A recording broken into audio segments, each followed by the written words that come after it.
Ramagundam corporation ఎన్నికల్లో BJP అభ్యర్థులను భారీ మెజారిటీతో గెలిపించాలని భాజపా నాయకులు ప్రజలను కోరారు. తెలంగాణ రాష్ట్ర బీజేపీ లీగల్ సెల్ కార్యవర్గ సభ్యులు బలమూరి అమరీందర్ రావు ఇంటి ఆవరణలో గురువారం నిర్వహించిన పార్టీ సమావేశానికి రాజస్థాన్ ఎమ్మెల్యే బద్రీ జట్, పెద్దపల్లి జిల్లా అధ్యక్షులు కర్రే సంశివరెడ్డి ముఖ్య అతిథులుగా హాజరై మాట్లాడారు. గడిచిన 2 సంవత్సరాల కాలంలో కాంగ్రెస్ ప్రభుత్వం చేసిందేమీ లేదని ఆరోపించారు. నమ్మించి వంచిన కాంగ్రెస్ పార్టీని రామగుండం కార్పొరేషన్ ఎన్నికల్లో ఓడించాలని ప్రజలకు విజ్ఞప్తి చేశారు. 4వ డివిజన్లో బీజేపీ అభ్యర్థి గోడి స్వాతి సహా బీజేపీ అభ్యర్థులందరినీ భారీ మెజారిటీతో గెలిపించాలని కోరారు. भारतीय जनता पार्टी का कमल का फूल खिले, इसके लिए हम सभी आज एकत्रित हुए हैं। इतनी संख्या में इकट्ठा होकर के एक जो संदेश देने का जो काम कर रहे हैं, निश्चित रूप से आने वाले समय में कारपोरेशन में भारतीय जनता पार्टी का मेहर बैठेगा, ऐसा हम सब मंगल कामना करते हैं। इसके साथ साथ हमारे जो विपरीत विचारधारा के हैं, जिसको कांग्रेस बोलते हैं, वह भ्रष्टाचार और रावण राज्य को समाप्त करने का काम आप सबके माध्यम से करने का काम करेंगे। ये रामागुंडम जो है राम राज्य की स्थापना करने के लिए, सुशासन की स्थापना करने के लिए आपके माध्यम से हम आह्वान करने के लिए आए।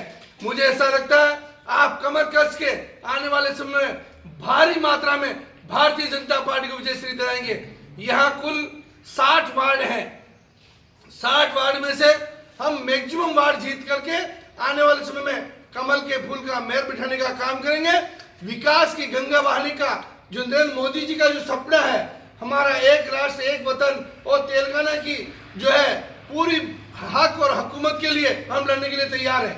निश्चित रूप से तेलंगाना का हक तेलंगाना को मिले और रामागुंडम का जो नेशनल जो प्रोजेक्ट है, इसको अपन एनटीपीसी बोलते हैं, यह हम सब के लिए गौरव की बात है।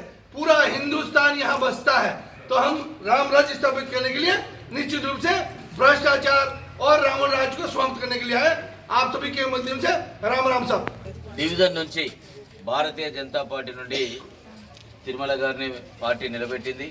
కమలం పువ్వు గుర్తు. ఇది మన జరిగే ఎన్నికల్లో వారిని మనం అందరం కూడా ఎన్నుకోవాల్సిన అవసరం ఉంది. వారు ఏమన్నారంటే, ఎందుకు ఇప్పుడు దేశం అంతా కూడా రామరాజ్య పాలన జరుగుతున్నది నరేంద్ర మోడీ గారి నేతృత్వంలో.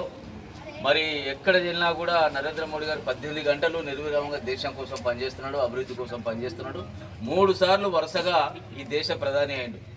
ఎప్పుడు కూడా ఒక గంట కూడా రెస్ట్ తీసుకోకుండా అభివృద్ధి చేసి, చాలా విషయం ఏంటంటే కొంత అభివృద్ధి చేసిన పనులను కూడా మేము ప్రజల దగ్గర చెప్పుకోలేని పరిస్థితి. మేము మాది అది మా సొంత పొరపాట్లు అవన్నీ కూడా. ఈ రోడ్లతో పాటు ఈ రామగుండం కార్పొరేషన్లో దాదాపు 240 కోట్ల రూపాయలు, 1 కోటి కాదు 2 కోట్లు కాదు 240 కోట్ల రూపాయలు రామగుండం అభివృద్ధికి నరేంద్ర మోడీ గారు పంపించారు. 240 కోట్ల రూపాయలు తెలియదు. ఇది ఈ రోడ్లు మీరు నిలబడ్డ రోడ్డు, డ్రైనేజీ, పంపులు, ప్రతి ఒక్కటి కూడా, హాస్పిటల్స్, ఇక్కడ అన్నిటికి కూడా వారు డబ్బులు పంపిస్తున్నారు, ఇక్కడ అభివృద్ధి చేస్తున్నారు. వాళ్ళు వేరే పార్టీ వాళ్ళు ఇది మేమే చేసినామని చెప్పుకుంటున్నారు. అంతకుముందు టీఆర్ఎస్ చెప్పింది, ఇప్పుడు కాంగ్రెస్ చెప్పుకుంటుంది. కానీ డబ్బులన్నీ కూడా పైనుంచి వచ్చినాయి. మీకు తెలుసు, ఎన్టీపీసీలో 4 యూనిట్లు, 4000 మెగావాట్ల యూనిట్లు. ఎవరు చెప్పారు, ఎవరు పంపించారు పైసలని? 16,000 కోట్ల రూపాయలు నరేంద్ర మోడీ గారు అయితే అది స్టార్ట్ అయింది. రామగుండం 20,000 కోట్ల రూపాయలు మనందరికి పెద్దలందరూ చాలా మంది తెలుసు. కాంగ్రెస్ గవర్నమెంట్లో మూసేస్తే మోడీ గారు వచ్చిన తర్వాత 6,400 కోట్ల రూపాయలు, 6,404 కోట్లు ఇచ్చి ఇప్పుడు దాన్ని ఓపెన్ చేసినారు.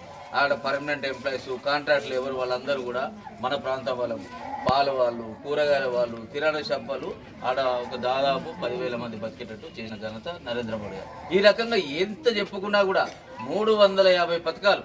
భారతీయ జనతా పార్టీ మేయర్గా గెలిపినట్టయితే మన అభివృద్ధి మనం చేసుకోవచ్చు.